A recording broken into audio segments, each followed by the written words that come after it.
Hello से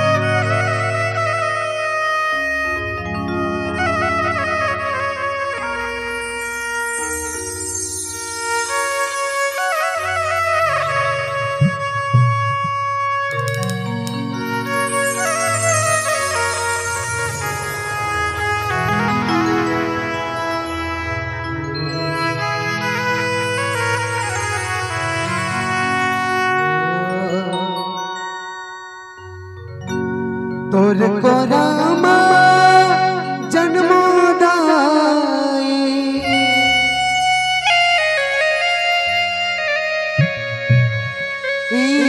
मोर अरमान है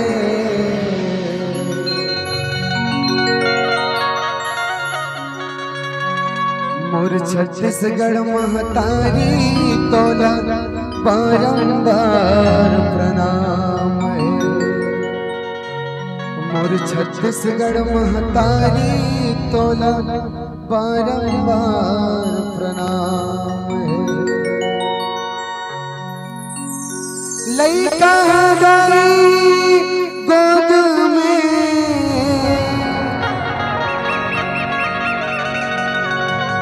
लेवे अनंत अपार लइका रोवे का दाई रोवे ये जाने सब संसार मूल बेटा कहीं के बुला ले वो महमाए तोर गोदी माँ खिला ले वो मुर्दाए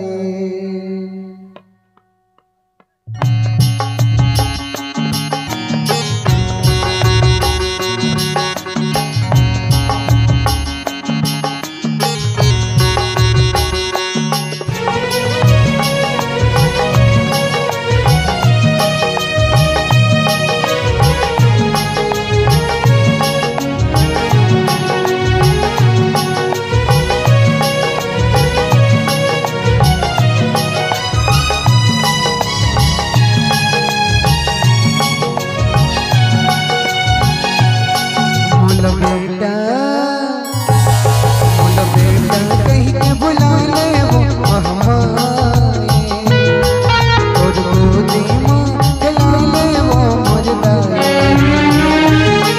मोल बेटा कहीं के बुला ले वो महमाए तोर गोदी माँ खिला ले वो मुर्दाए तोर बिना कुछ नहीं है मोर अर्ज सुन ले दाई मोर तोर बिना गोद में खिला ले दाई मोल बेटा कहीं के बुला ले वो महमाए तोर गोदी माँ खिला ले वो मुर्दाए मोल बेटा कहीं के बुला ले वो महमाए तोर गोदी माँ खिला ले मुर्दाए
थोकिन ते दुलार वो गए महू तो दुलर वाली कथा।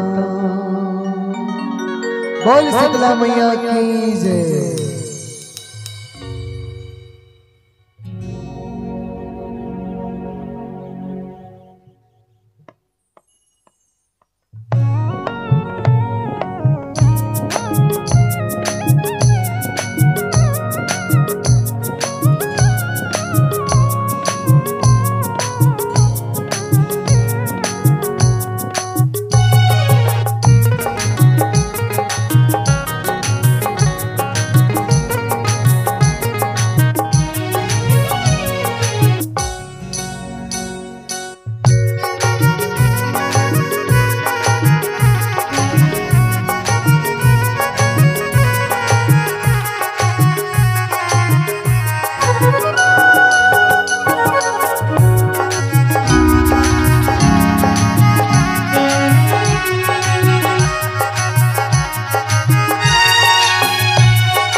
हेलो हेलो हेलो हेलो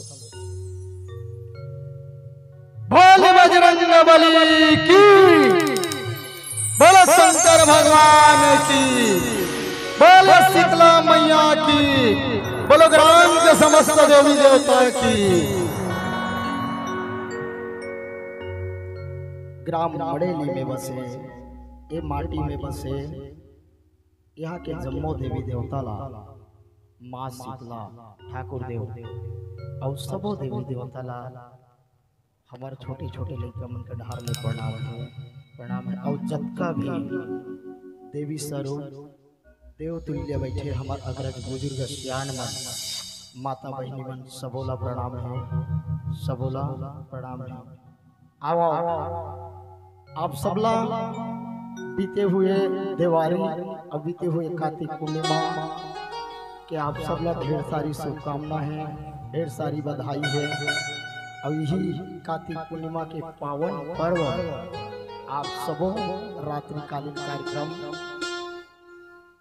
रात्रिकालीन कार्यक्रम माया के रंग छत्तीसगढ़ी नाच पार्टी खुड़ियडी लोहजर के बिल्कुल आप सबों के बीच में प्रस्तुत होना है। काबर समय बीतते जाते, रात गुजरते जाते, कार्यक्रम आगे बढ़ नहीं पाते है ना। बिल्कुल वो समय का उपयोग हो ही और समय की इंतजार अब खत्म हो जाएगी। अब कार्यक्रम ला शुरू करे पहले हिंदू धर्म की सुंदर परंपरा होती कि कोई भी अपन इष्ट देवी देवता की पूजा अर्चना होते तत्पश्चात वो कार्यक्रम ला आगुदान बढ़ाए जाते। हमारे हिंदू धर्म में तुरंत 33 कोटि देवता होते और 33 कोटि देवता में बिल्कुल 33 कोटि देवी देवता मानदार था हमारे हिंदू मन है ना। 33 कोटि देवी देवता मानदार था। जैसे सावन में आते भोलेनाथ मना डरथन, कुआर में आते माँ दुर्गा मना डरथन है। मने हरला अपन तिथि के अनुसार वार के अनुसार मना डरथन। एकर से बहुत सुंदर कथे कि दिन सोमवार हावे शंकर जी तब मंगल बर हनुमान हरे। जिन सोमवार हावे शंकर जी तब मंगल बर हनुमान हरे। हनुमान के हम पूजा करथन, यही हमर छत्तीसगढ़ के पहचान हरे। यही हमर छत्तीसगढ़ के पहचान हरे। यही हमर छत्तीसगढ़ के पहचान हरे। अब यही परंपरा ला निर्वहन करन और 33 कोटि में देकर पहली पूजा होती गणेश जी ला वाहन करन। ओकर बाद में फिर आगे की गोट गोठियावन माँ भगवती ला सुमरन करके याद करन गणेश देवा के। माँ भगवती ला सुमरन करके याद करन गणेश देवा के। हमरो आशा पूरा करहु माया के परिवार की, माया के परिवार की, माया के परिवार की। विघ्नहरणं मंगल करनम गौरी पुत्र गणेशम, विघ्नहरणं मंगल करनम गौरी पुत्र गणेशम। प्रथम निमंत्रण आपको ब्रह्मा विष्णु महेशम, ब्रह्मा विष्णु महेशम। अब एक बार आप सबके जोरदार जयकारा के साथ गणेश जी के पावन चरणों में प्यारा सा वंदना। बोलिए गजानंद स्वामी की।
गौरी गणेश ला सुमर के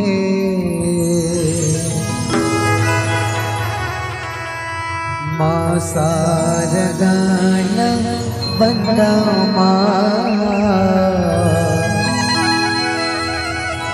माँ शारदा ला बंदा जय हो जय गणपति महाराज सुन ले वो हमारो गुहार।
गणपति महाराज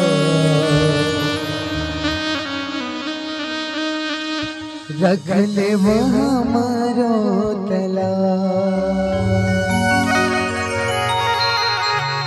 बोल गणपति महाराज की जय।